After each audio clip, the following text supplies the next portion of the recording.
What is going on, beautiful people? It is your boy Aesop, and here back to our video, and today we are going to be doing my top 10 surprises of this past NFL season. As you guys know, the NFL season concluded this Sunday with the Super Bowl where the Philadelphia Eagles defeated the Kansas City Chiefs. You guys have probably wondered, what do you mean by surprises? Surprises can mean multiple different things. So example of surprises is like a certain player breaking out, team success, a team failing, players that you didn't think would be good that became good, all that good stuff. I'm pretty sure you guys are picking up what I'm putting down now at this point in the video. Before we do get into this number 10 spot, I'm going to ask you guys for a huge favor, and that is if you guys could subscribe to the boy. We are on the road to 1K, baby, and no one is stopping us, but I'm asking for your guys' help on getting there. I put a lot of hard work and effort in these videos, and I want to keep making these, and I really do appreciate it when you guys click that subscribe button. It means the absolute world to me. It actually puts a smile on my face. Believe it or not, it really does. I know it sounds corny, but I do kick my feet a little when y'all click that button. Make sure to comment any recommendations or feedback down below, and also comment what team do you think had the most success this season that you did not expect success from.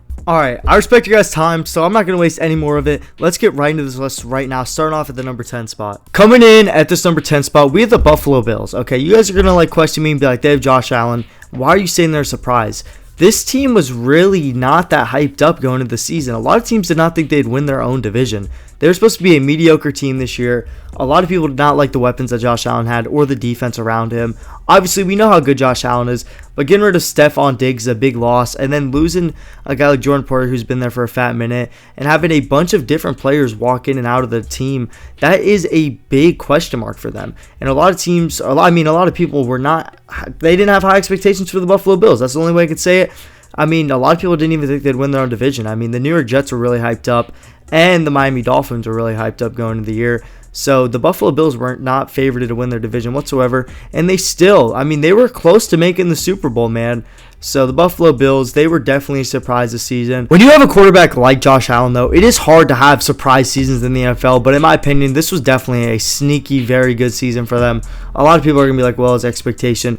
No one had them going this far at the beginning of the season, guys. Let's dial in. The Bills were a really, really solid football team that was not expected to be that great coming in this year. Coming in at this number 9 spot, we have Bo Nix and the Denver Broncos. Who would have thought that Bo Nix would lead this team to a playoff berth in his first season as an NFL starting quarterback? Not me. I was really surprised by Bo Nix's first season, man. He defied all the odds, in my opinion, and he led this team to a playoff berth. I did not think this Denver Broncos team was going to be very good. They surprised me.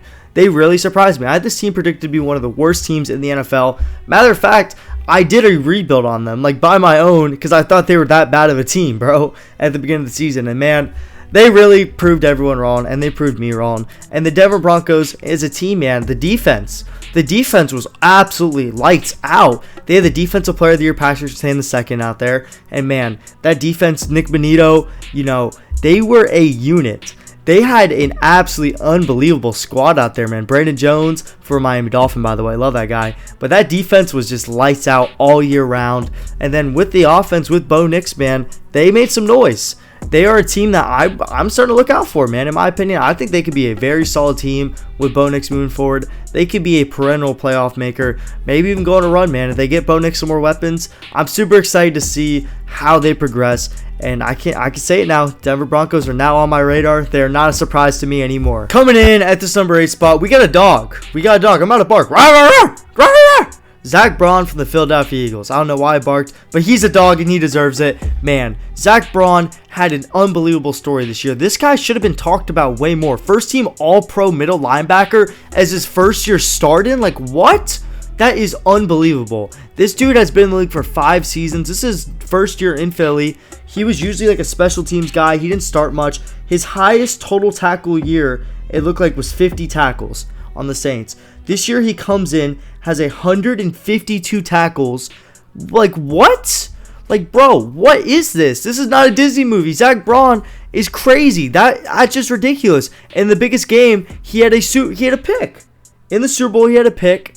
Zach Braun, man, I'm just shocked. This year was unbelievable for him. He led that Philadelphia Eagles defense, a super young defense that everyone thought sucked, and they locked down the Kansas City Chiefs in the Super Bowl. That shit was awful. It looked crazy. I've never seen anything like that. So credit to them, credit to the Eagles. What a find, what a sign-in for the Philadelphia Eagles. And Zach Braun, you surprised me, man. You surprised the heck out of me. Coming in at this number 7 spot, we got the Jets. The Jets, they surprised me because of how bad they sucked. The Jets were awful. The Jets were awful this year, man.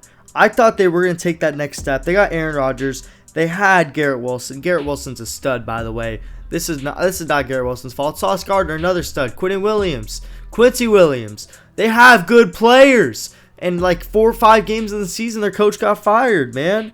That was crazy. And then now, like, I'm looking at Instagram, Aaron Rodgers is getting released. That whole Jets Aaron Rodgers thing was an absolute disaster. I mean, it does surprise me about how, like, the Jets handled this whole thing. But it did surprise me, as Aaron Rodgers, I've known him all my life. As I've watched football, he's been a winner. All he's done is win. And I thought he was going to do the same there. He got his boy Devontae. I thought they were going to turn the season around. But, man, the Jets were awful this year. And it's kind of funny. I am a Dolphins fan, so I am going to laugh at them because, you know, it's what we expect out of the Jets. But at the end of the day, I didn't think they'd be this bad, and they surprised the heck out of me. At this number 6 spot, we got another disappointed team. We got the San Francisco 49ers. The 49ers had Super Bowl hangover to the fullest extent. They were awful this year. They were downright awful. I mean, to be fair, they did have a lot of injuries, but still, you expect a team that made the Super Bowl to at least make the playoffs or at least contend in their division, man. They fell off a cliff. Brock Purdy did not look that great. Deebo Samuel looked like he forgot how to play football. And then, obviously, we talked about the injuries. Trent Williams, he dealt with some off-the-field stuff, you know, sad stuff. You know, one of their cornerbacks, Ward, also dealt with that. So I'm not talking about them, you know. That's just sad what happened to them. But then when you look at guys like Nick Bosa, who was hurt, you look at Christian McCaffrey, who played like 2 games and then he died. You know, the only bright spot I will say for them was really George Kittle and Fred Warner.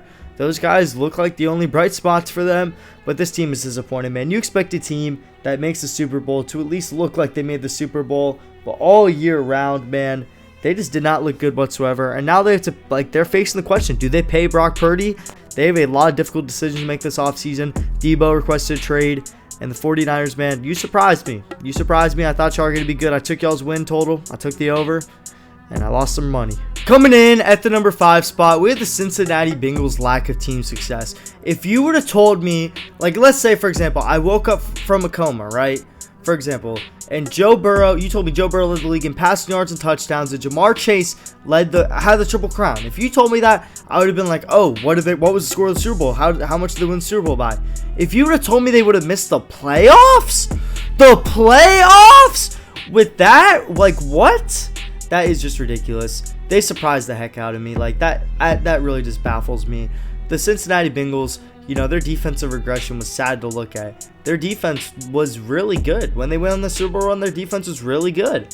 But now, man, that defense was burnt toast, and they got cooked this year. They lost a lot of games by that, which sucks because the Cincinnati Bengals could have been a very fun team to watch in the playoffs. That surprised me. Coming in at this number 4 spot on the list is the Miami Dolphins offensive regression. All right, I'm a Dolphins fan. Let me clarify this. So the Miami Dolphins, you guys know what they did. They scored 70 points on the Broncos. They averaged like 38 points per game. Their offense was beautiful. Their offense was absolutely dominant in the 2023-2024 season. But this year, man, it was just totally awful. I mean, their offense was like night and day compared to that one season, man. Their offense consisted of Dink and Duncan to Devon A-Chain all season long and throwing tight end screens to Jonnu Smith. Granted, I am a Dolphins fan. I love the Miami Dolphins.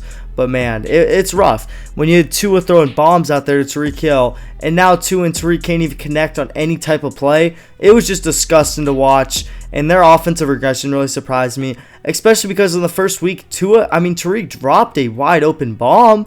And I thought, okay, there's going to be a lot more of that this season. And, man, they did not find each other at all. Tyreek did not have any of his signature big plays. It was just an absolutely awful season for the Miami Dolphins. Their offensive regression was really the key point I was hitting at there. At this number 3 spot, we have the Washington Commanders. This Washington Commanders team was not very good on paper coming into the season. And no one thought Jaden Daniels would absolutely do that. That surprised everybody.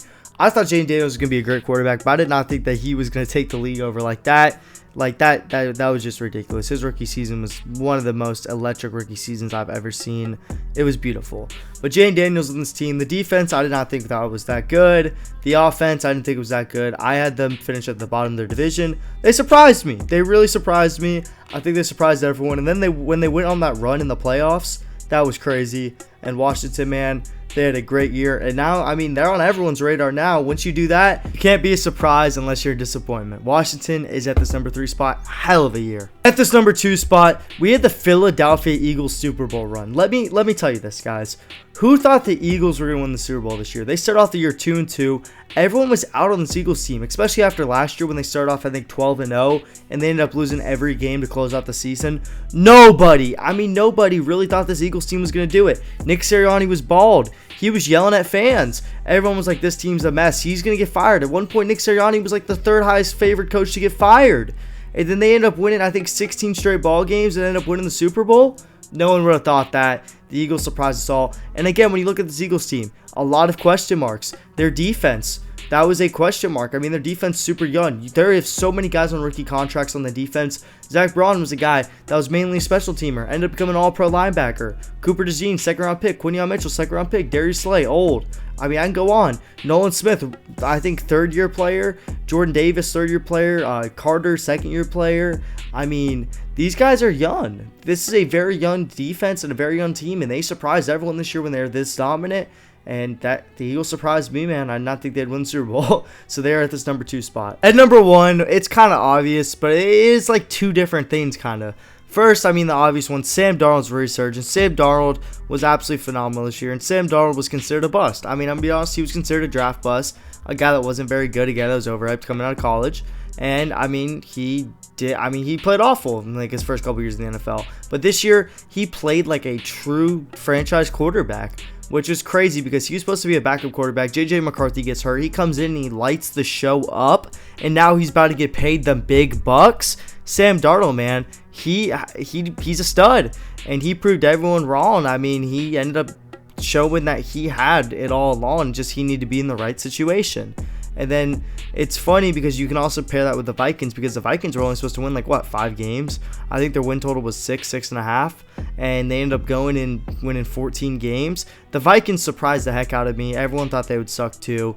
And Minnesota, man, you deserve it. You deserve it. You surprised me the most out of any NFL team this year. Kevin O'Connell deserved Coach of the Year. Sam Darnold deserved all the praise he got this year. It's unfortunate the season ended how it did for them, because they had a really great season, and it's going to be overshadowed, and it will be remembered for how Sam Darnold choked the last 2 weeks. But you know what, Sam Darnold, you surprised me, and you deserve to be at number 1 on this list. If you guys enjoyed this list, make sure to like the video, comment any recommendations or feedback down below, and subscribe to the boy. It'd mean the absolute world to me. We are on the road to 1,000 subscribers. I know it seems so far away, but I'm going to get it. I believe myself. I think it's going to happen, and I need all your guys' support, and I need all the help I can get from you guys. It'd mean the absolute world to me. Also, comment what list you guys want to see next. I want you guys to pick these lists out. I want to make stuff that you guys want to watch. So make sure to comment the list, guys. That'd mean the absolute world to me. It'd make me happy. So do that. But besides that, guys, I got nothing else to say, and I will see you guys in the next video. It is your boy Salman out. Peace.